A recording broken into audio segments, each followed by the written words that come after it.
네, 그럼 수업 들어가겠습니다. 이제 조용히 하세요. 자, 일단 우리가 지난 시간에 배웠던 내용을 살짝 복습을 하고서 문제 해설에 한번 들어가 볼게요. 문제 다 풀어오셨나요? 아니요.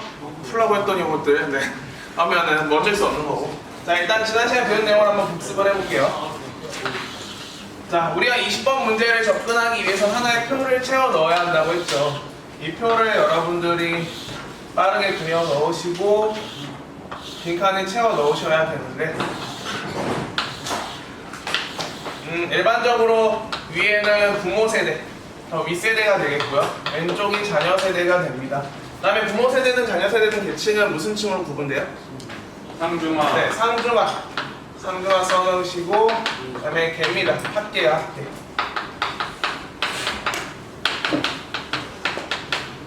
그 다음에 이 빈칸은 전부 다 비율값이기 때문에 비율값은 모든 수치를 다 더하면 무조건 몇 %일 수밖에 없어요? 네. 100%이기 때문에 100을 어디다 쓰면 돼요?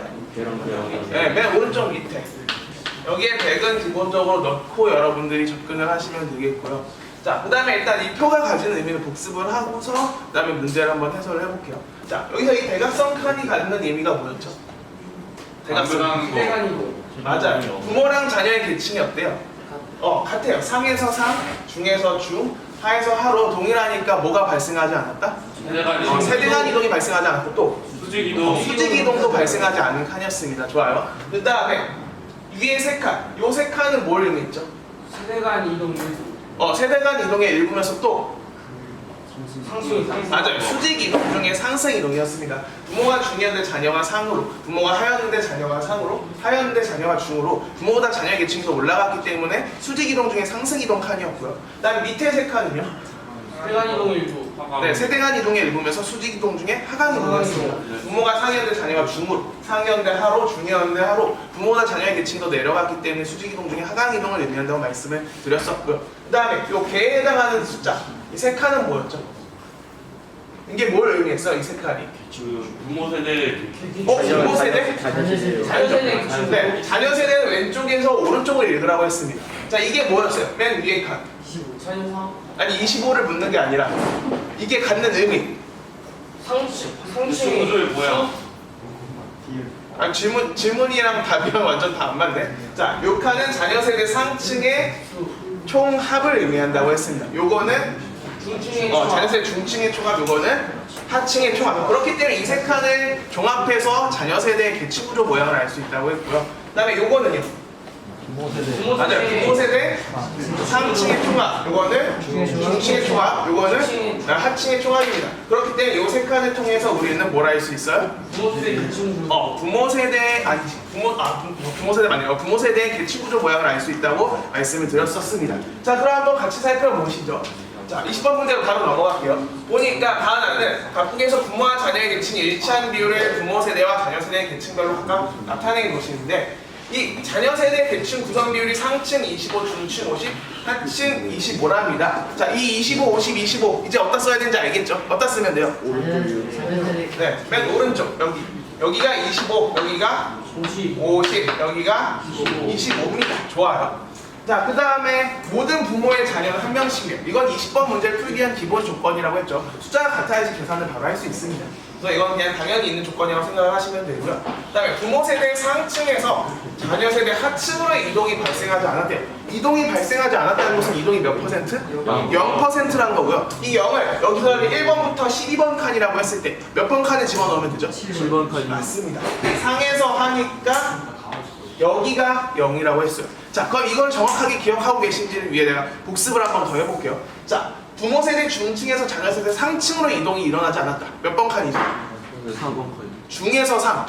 1번. 중에서 상인데 1번? 2번. 네, 중에서 상이니까 2번 칸이었습니다. 여기에요, 여기. 자, 한 번 더.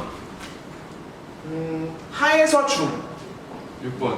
6번 칸. 하에서 중이니까 여기 6번 칸이 어때? 기억나시죠? 이렇게 이 표를 읽을 때는 위에서 왼쪽으로 읽으시면 된다라고도 제가 말씀을 드렸었고요. 자, 그러면 일단 이렇게 문제에서 줄글로 되어 있는 정보는 우리가 다 해석을 했고 그거를 이 표에다 다 옮겨 넣었어요. 그 다음에 우리는 이제 표를 해석을 해야 하는데 이런 표가 나올 때 20번 문제는 꼭 대비라는 표현이 나온다고 했고 그 다음에 비율이라는 표현이 나온다고 했습니다. 근데 여기서 문제 자, 대비라는 단어가 나왔을 때 대비 앞이 분수에서 뭘 의미한다고 했죠? 분모. 맞아요. 분모를 의미한다고 했고 대비 뒤가 분자를 의미한다고 했습니다. 근데 여기 비율이라는 표현이 나오네요. 비율이라는 것은 특정 분수값에다 곱하기 몇? 100. 곱하기 100을 했을 때 나오는 수치예요. 자, 그럼 이 값표를 우리가 보기 쉽게 한번 수식으로 변환을 해볼게요. 부모 세대의 계층이 상층일 때의 비율값이 75%라고 지금 문제에서 줬거든요. 그럼 이 75%를 수식으로 한번 표현을 해봅시다. 자, 분모값이 뭐라고요?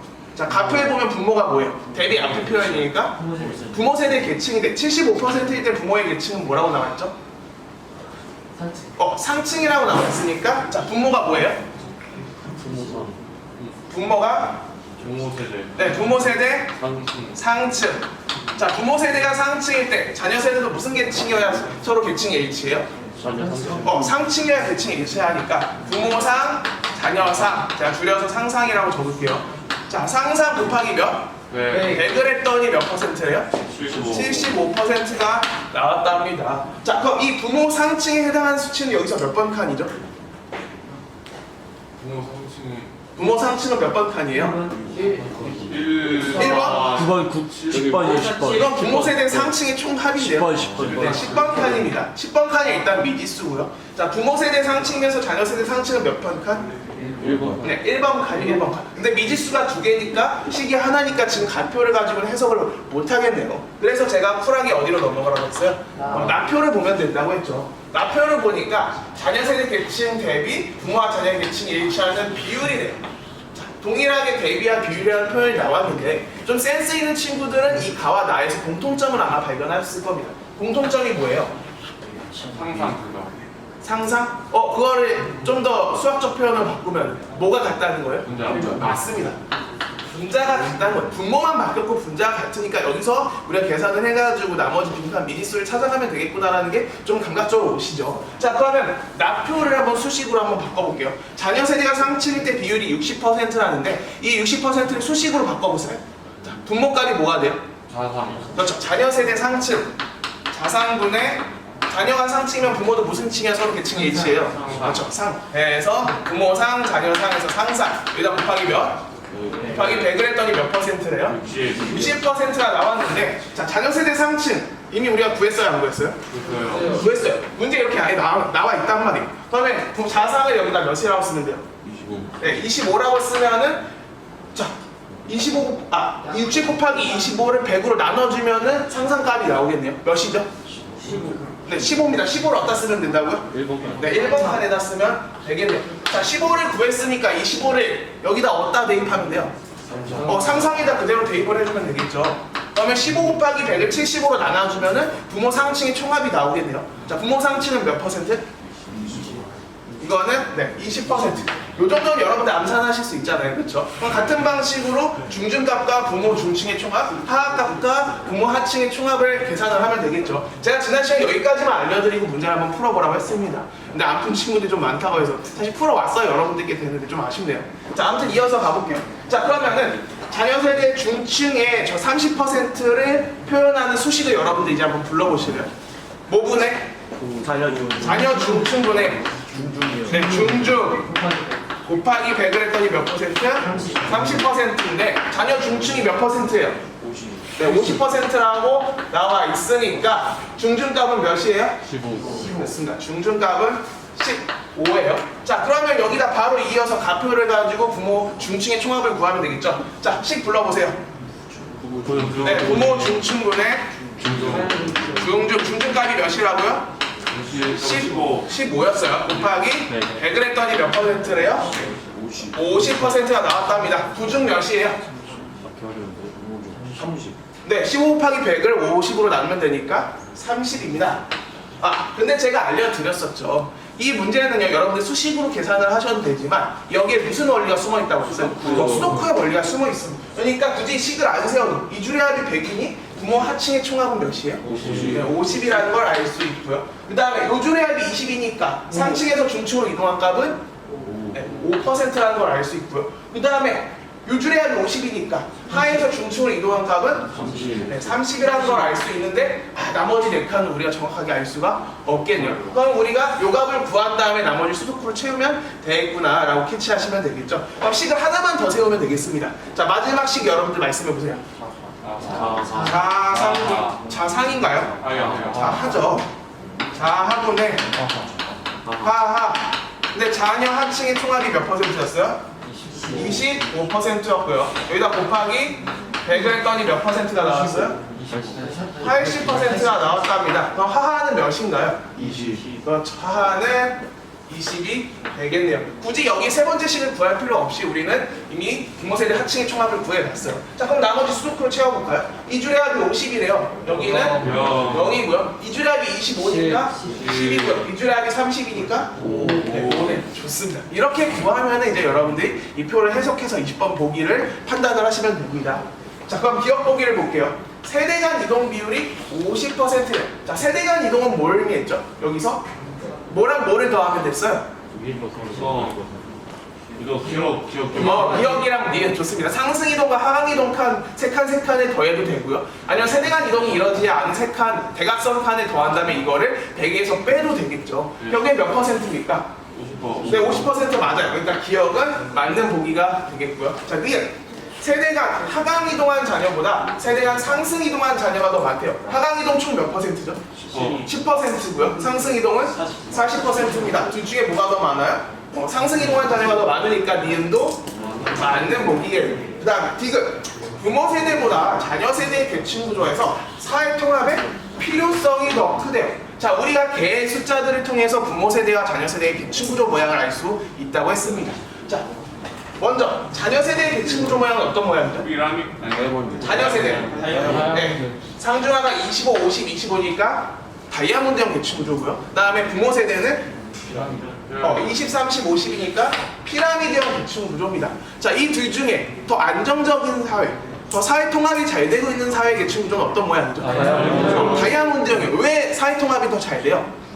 맞아요. 중층이 많으니까 상층과 하층 간의 갈등이 발생하는데 이 갈등을 흡수할 수 있잖아요. 근데 여기서는 사회 통합이 잘 되고 있느냐를 묻지 않고 사회 통합의 필요성을 물었습니다. 사회 통합이 필요하다는 것은 지금 현재 이 사회가 사회 통합이 잘 되고 있다는 거예요? 안 되고 있다는 거예요? 안 되고 있다는 거죠. 그러니까 사회 통합이 잘 되는 건 다이아몬드형이지만 사회 통합의 필요성이 더 큰 건 어느 거? 그렇죠. 피라미드형 계층 구조의 부모 세대인 겁니다. 그래서 디귿 같은 경우는 부모 세대와 자녀 세대가 서로 바뀌었기 때문에 디귿은 틀린 보기가 되겠고요.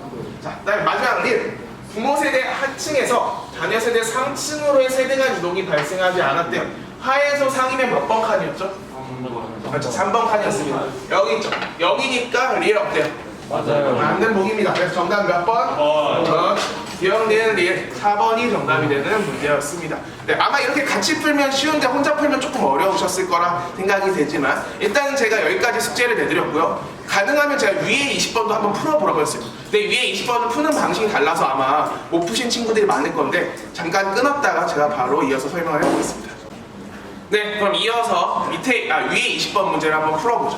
이 위에 20번 문제 같은 경우는 제가 생각했을 때 역대 수능에서 역대 20번 문제 중에 가장 어려운 문제라고 판단을 했어요. 그 이유는 자, 세대가 몇 개가 나오죠? 1대인 조부모와 2대인 부모 세대, 3대인 자녀 세대가 나옵니다. 세대가 3개가 나왔다는 것은 계층 이동이 몇 번 일어났다는 거예요? 2번 일어났다는 거예요. 조부모에서 부모로 계층 변화가 한번 나타났고 부모 세대에서 자녀 세대로 또 계층 변화가 나타납니다. 그럼 우리가 그렸던 그 표 있잖아요. 그 표를 몇 개 그려야 되겠어요? 2개. 맞아요. 표를 2개를 그려야지만 20번 문제를 풀 수 있어요. 표 하나 그리기도 힘든 문제인데 이걸 2개나 한 번에 물었으니까 당연히 어려운 문제가 돼요. 자, 그러면 마찬가지로 20번 문제를 풀기 위해 표를 2개를 그려봅시다. 제가 FM으로 하나 그려드릴 거고요. 그 다음에 편법으로 하나 그려드릴 거거든요. 제가 FM을 알려드린 이유는 문제가 이 모양으로 나오는 경우가 있기 때문에 여러분들이 이 표를 알고 계셔야 돼서 이걸 여기까지 알려드렸고요.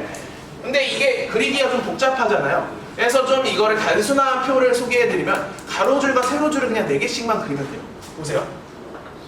하나, 둘, 셋, 넷. 그 다음에 하나, 둘, 셋, 넷. 이래도 의미는 같겠죠. 그래서 나눴을 때 여기가 2대면 여기는 3대가 되는 거고요. 이게 뭐겠어요?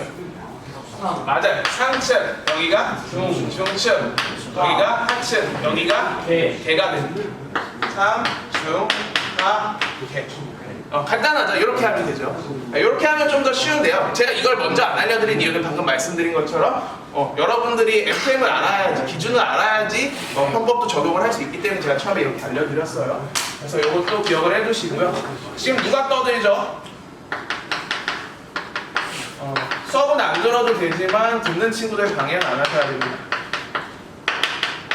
자, 여기서 우리가 무조건 채울 수 있는 칸이 있네요. 몇 퍼센트? 네, 여기 100%, 그 다음에 여기 100%. 이건 채우고 가시면 되겠죠. 자, 그러면은 위에 20번 문제를 한번 볼게요. 위에 20번 문제를 보면 두 개의 표가 있는데 일단 나표부터 한번 보겠습니다. 자, 이 나표에서 제일 핵심인 단어가 있거든요. 어떤 단어가 제일 핵심일까요? 정답. 계층 대물림이라는 표현이 제일 핵심입니다. 자, 계층이 대물림이 됐다는 것은 부모와 자녀의 계층이 어떻다는 거죠? 같다는 겁니다. 부모가 상일 때 자녀도 상이고 부모가 중일 때 자녀도 중이고 하일 때 하라는 거예요. 지금 계층 대물림 값을 1대에서 2대와 2대에서 3대의 값을 그대로 줬어요. 그러면은 우린 이 표에서 무슨 값을 문제에서 그냥 줬다는 거예요? 맞아요. 대각선 값을 그냥 줬다는 겁니다. 자, 그럼 1대에서 2대 상상 대물림 값 몇이라고 나와 있어요? 그렇죠. 8. 중중의 대물림은요? 14. 그 다음에 하하의 대물림은요? 12. 요걸 쓰시면 되는 거예요. 그럼 2대에서 3대에서 상상 대물림 값은 18이고요. 중중은요? 16. 하하는 18이 되는 겁니다. 우리가 아까 이 밑에 20번 문제에서는 수식을 통해서 이렇게 대각선 값을 구해야 했다면 이 위에 20번 문제는 아예 대각선 값을 주고 시작을 한다는 겁니다. 차이점이 있고요. 그럼 나표는 이미 우리가 해석이 끝났어요. 이제 가표로 오시면 되는데 가표를 보니까 세대별 계층 간 상대적 비율이래요. 자, 세대 간 계층별 상대적 비율을 줬으니까 이 그래프를 통해서 우리는 1대와 2대와 3대의 무슨 값을 알 수 있어요? 생각을 해보세요. 뭘 알 수 있는 거예요? 그쵸? 비율. 상층과 중층과 하층의 비율값을 우리는 이걸로 판단을 하시면 되는 겁니다. 근데 이게 뭔 말인지 잘 모르겠죠? 그걸 제가 보는 법을 알려드리겠다 이겁니다. 자, 한번 볼게요. 이런 표가 나왔을 때 여러분들은 뭘 하시면 되냐면 이 표가 한눈에 들어오기 쉽게 이 표를 여러분들이 따로 한번 정리를 하는 과정을 거치면 좀 더 쉽게 표를 볼 수 있거든요. 자, 보면은 여기서 X축은 값이 뭐예요? 중층분의 상층 값이, 그 다음에 Y축은요? 잘못 말했네. X축은 중층분의 하층이고 Y축은 중층분의 상층이에요. 자, 그럼 이걸 제가 그대로 써볼게요.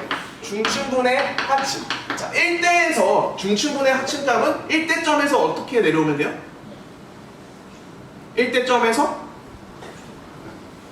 중층분의 하층 값. 1대점에서 어떻게 하면 될까요? 그대로 X축은 그대로 내려오면 되는 거예요. 자, 내려오니까 1대에서 중층분의 하층 값이 몇이래요? 2에 2. 그 다음에 중층분의 상층 값은요? 1대점에서 그대로 어디로 오면 돼요? Y축 쭉 따라오면 되죠. 몇? 3분의 1이에요. 좋습니다. 이렇게 해석을 하시면 되는 거예요. 자, 그럼 2대도 마찬가지로 써볼게요. 2대의 중층분의 하층 값은 2대점에서 X축을 쭉 내려오면 되죠. 몇? 3분의 1이고요. 그 다음에 2대에서 중층분의 상층 값은 Y축으로 가면 되니까 그대로 3분의 1이 되겠네요. 자, 그 다음에 3대도 중층분의 하층 값 불러보세요. 3대점에서 X축으로 내려오면 되니까 2분의 5고요. 그 다음에 중층분의 상층 값은 Y축으로 오면 되니까 몇? 2분의 3입니다. 자, 이러면 뭔가 좀 이 지저분한 표가 조금 더 명확하게 잘 보이죠. 자, 여기서 여러분들이 기억하셔야 될 거 무엇이냐? 제가 아까도 말씀드렸듯이 이 표에 보면은 100이라는 숫자가 나와 있잖아요. 이 100이라는 것은 뭐를 더했을 때 100이 나온다는 거죠? 각 세대의 상층과 중층의 하층의 구성비를 다 더했을 때 100이 나와야 된다는 거예요. 근데 이 표 자체가, 이 숫자 자체가 각 세대의 상층, 중층, 하층의 구성비를 나타내니까 이 숫자들의 합도 몇이 돼야 되는 거예요? 결국에는 100이 되는 조합을 여러분들이 찾으시면 된다고. 자, 보세요. 상층, 중층, 하층의 합은 무조건 100%여야 해. 근데 여기서 이 100은요, 정수값인가요? 정수값이 아니라 비율값이란 말이에요. 자, 비율값은 여러분들 수학에서 배웠다시피 같은 수를 곱하거나 나눠도 의미가 변해요, 안 변해요? 의미가 변하지 않아요. 그러면은 우리가 이 숫자 1자리 숫자를 막 조합을 해가지고 100을 찾는 것보다는 이걸 가지고 뭘 찾으면 더 편하게 그 구성비를 구할 수 있을까요? 1이면 소수점으로 바뀌니까 계산하기가 좀 번거롭잖아요. 좀 지저분하니까 몇? 이게 안 나오나? 100도는 몇을 찾아요? 그렇죠. 10%를 찾으라 하면 이 숫자의 합이 10이 되는 조합을 찾으면 그 조합을 찾은 다음에 곱하기 몇을 하면 구성비를 구할 수 있어요? 저 곱하기 10을 하는 순간 구성비를 우린 정확하게 판단할 수 있단 말이죠. 즉 여기 있는 숫자가 나왔을 때 상층과 중층과 하층의 값이 숫자가 10이 되는 조합을 찾으시면 된다는 겁니다. 근데 숫자를 더해보니까 상은 1이고 중은 3이고 하는 2예요. 그럼 상층 더하기 중층 더하기 하층이 합이 몇이죠? 여기 나와 있는 대로라면 1 더하기 3 더하기 2니까 6이네요. 6이니까 10의 조합이 안 나와요. 근데 여기서 중요한 포인트가 있습니다. 이 분수 표현에서 뭐가 같죠?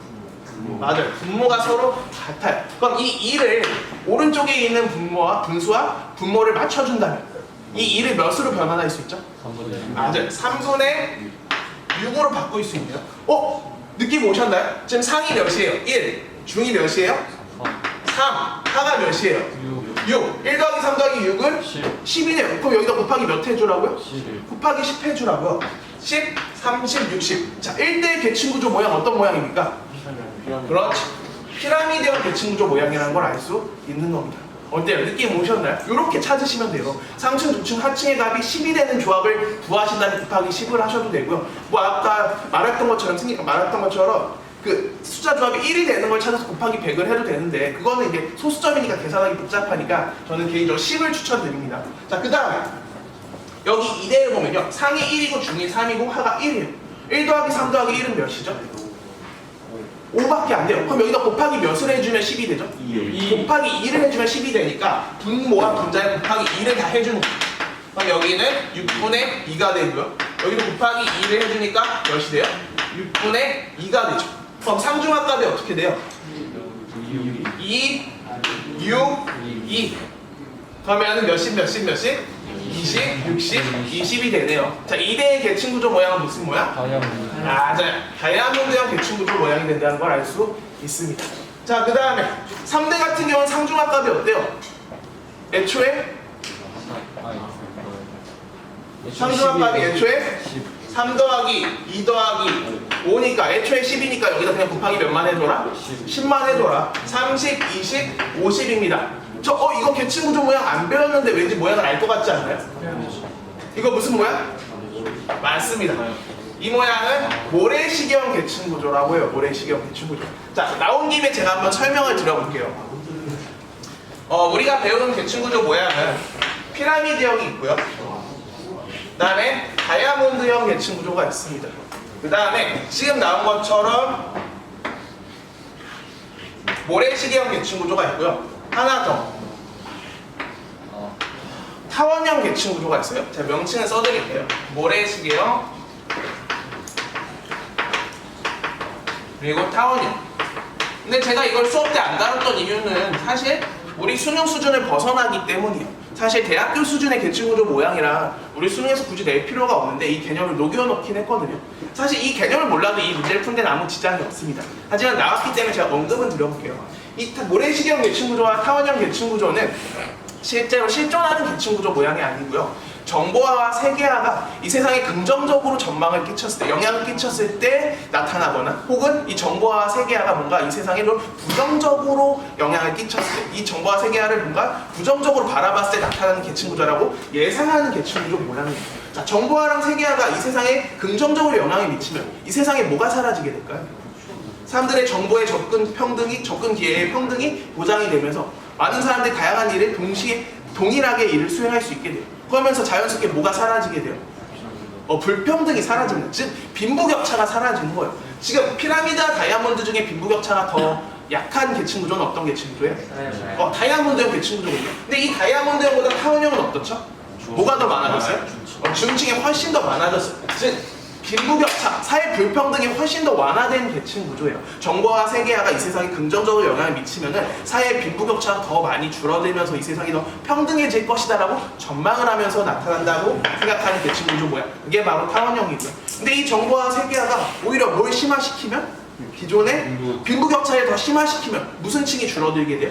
반대로 아주 중층이 줄어들면서 오히려 피라미드형 계층보다 중층이 더 줄어들고 상층과 하층이 극대화되는 빈부격차가 가장 심각한 모래시계형 계층 구조가 나타날 것이다라고 전망을 하게 됩니다. 그래서 이건 실제로 현존하는 계층 구조 모양은 아닌데, 자 이거 일단 이런 개념이 나왔으니까 알아두시고, 자 그대로 1번 보기로 할게요. 1번 보기로 오니까 2대 계층 구조보다 3대 계층 구조가 사회 통합에 더 유리하대요. 자 2대와 3대 중에 3대의 계층 구조가 사회 통합에 더 유리하다고 얘기를 하거든요. 알 수 있어요, 없어요? 알 수 없어요? 있잖아요. 사회 통합의 정도는 무슨 층에 많고 적음? 중층에 많고 적음. 자, 다이아몬드가 중층이 많아요? 모래시계가 중층이 많아요? 당연히 다이아몬드 계층 구조가 더 중층이 많으니까 사회 통합에 더 유리한 건 어디? 2대죠. 그러니까 2대와 3대가 서로 바뀌었기 때문에 1번은 틀린 보기가 되는 거예요. 즉, 이 3대 계층 구조가 모래시경인지 아닌지는 아무런 상관이 없다는 겁니다. 근데 이제 개념이 여기 이렇게 녹여져 나와서 제가 소개만 해드렸을 뿐이에요. 그러니까 이거 모르셔도 된다고요. 그냥 중층에 많고 적음으로 사회 통합의 정도를 판단한다는 거, 이것만 기억을 해두시면 되겠고요. 잠깐 끊었다가 이어서 설명할게요. 그때 정신 차려. 네, 지금 약간 떠드는 친구도 조금 있어요. 안 들어도 되는데 방해하지 말라고 했죠. 조용히 하십시오.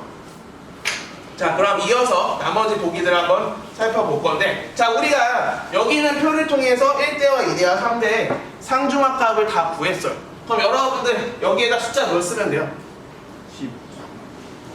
불러봐. 왜 자신이 없어? 10, 30, 11, 몇이요? 60, 네, 60. 그 다음에 여기는요? 20. 20. 여기는요? 20. 30. 예? 20, 여기 몇 대예요, 지금? 3대.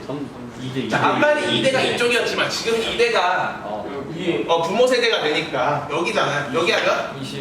20, 60. 60, 20. 20, 그 다음에 30. 30, 20. 20, 50이 되겠습니다. 자, 그러면 우리는 문제에 주어진 단서들을 통해서 이런 칸들을 다 채울 수 있고요. 나머지 6칸들을 채울 수가 없어요. 그러면 이 상태로 문제를 풀 수 있게끔 수능에서 출제를 했을 겁니다.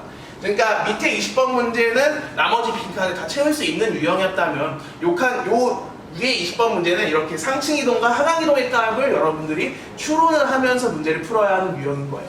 자, 그럼 이런 6칸이 빈칸이 나오는 유형을 만났을 때 어떻게 하면 좋냐? 저는 각 칸마다 기호를 다는 거를 추천해 드립니다. 제가 많이 다는 기호는 기역, 니은, 디귿, 리을, 미음, 비읍이고요. 두 개가 나왔을 때는 저는 A, B, C, D, E, F도 활용을 합니다. A, B, C, D, E, F. 이렇게 칸에 달아 놓으면 여러분들이 계산을 하거나 판단할 때 좀 더 실수를 안 하고 정확하게 할 수 있거든요. 자, 그럼 이걸 달아 놓고 2번 보기를 볼게요.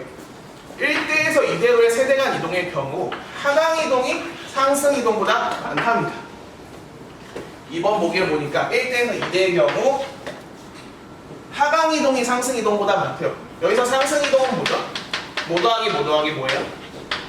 상승 이동은 기역 더하기 니은 더하기 리을이고요. 그 다음에 하강 이동은 하강 이동은 디귿 더하기 미음 더하기 비읍이네요. 근데 여기서 뭐가 더 크대요?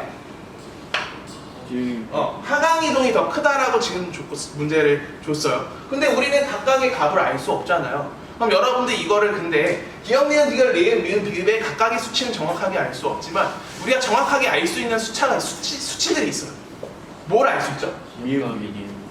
맞습니다. 니은 더하기 리을과 디귿 더하기 미음의 값은 우리가 알 수 있어요. 니은과 리을이 각각 몇인지는 모르겠지만 니은 더하기 리을이 몇이죠?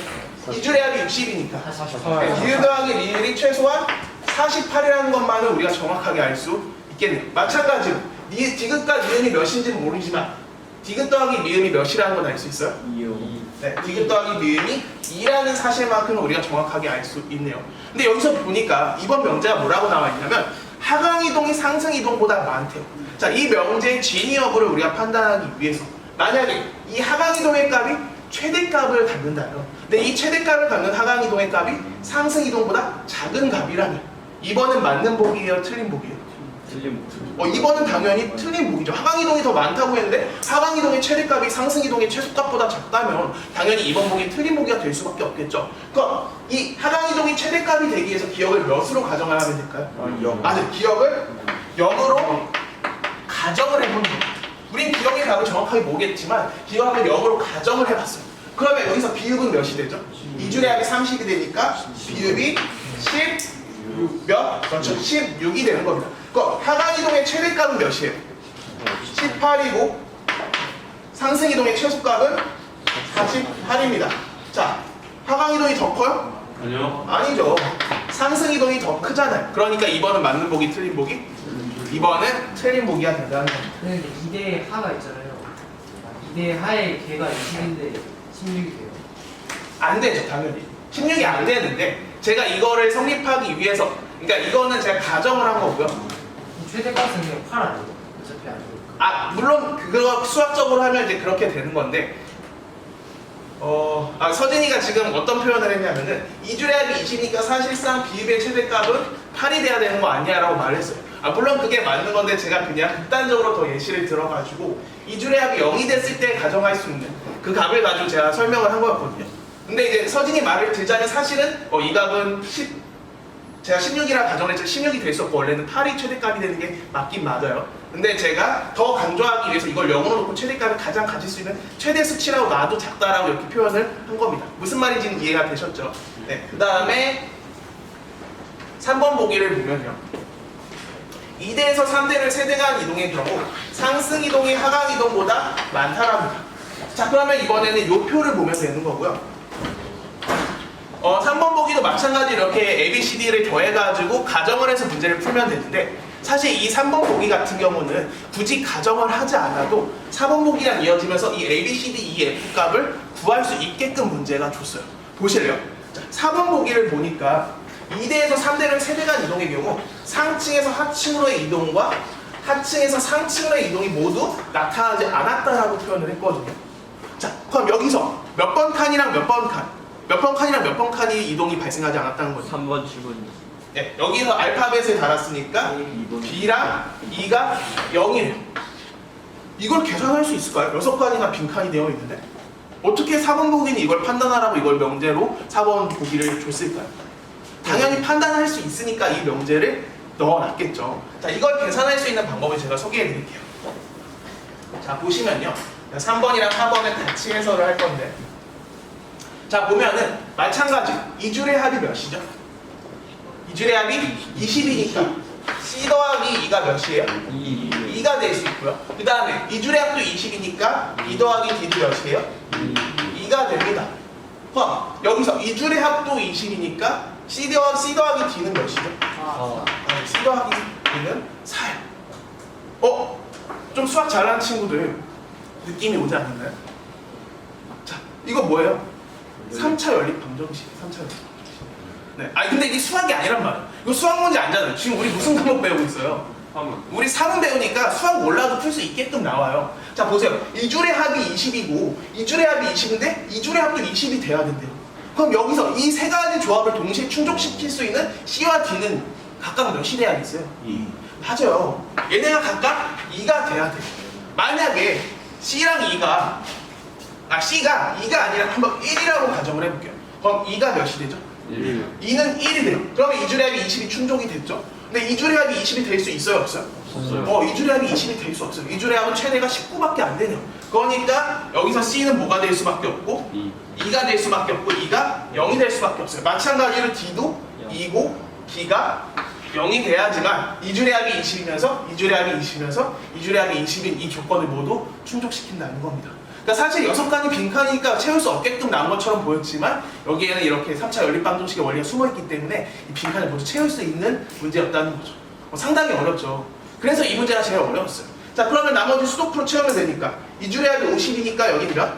32. 네, 32가 되겠고요. 2줄의 합이 60이니까 A는 몇? 12. 네, 12가 됩니다. 그럼 이제 구하면 되겠죠. 2대에서 3대를 세대간 이동의 경우 상승 이동이 하강 이동보다 많대요. 상승 이동 몇 %예요? 상승 이동은 A랑 B랑 D 더하면 되잖아요. 14고요. 하강 이동은 34. 네, C랑 E랑 F 더하면 되니까 34네요. 뭐가 더 많아요? 하강 이동이 더 많으니까 바뀌어서 3번은 답이 될 수 없고요. 그 다음에 4번 2대에서 3대를 세대간 이동의 경우 상층에서 하층으로 이동과 하층에서 상층으로 이동이 모두 나타나지 않았대요. 어때요? 맞아요? 틀려요? 네, 맞습니다. 정답은 4번이 되는 보기였고요. 다 왔어요. 마지막 5번입니다. 마지막 5번. 상층 부모를 둔 사람 중에서 하강 이동을 한 사람의 비율이 1대에서 2대로의 이동과 2대에서 3대로의 이동이 동일하답니다. 한번 볼까요? 자, 1대에서 2대와 2대에서 3대. 상층 부모를 둔 사람들 중에 하강 이동한 비율이 동일하대요. 자, 여기서 비율을 물었어요. 5번에서. 비율을 물었다는 것은 특정 분수에다 곱하기 몇을 하면 돼요? 곱하기 100을 하면 되는데, 자, 1대에서 2대부터 한번 살펴보죠.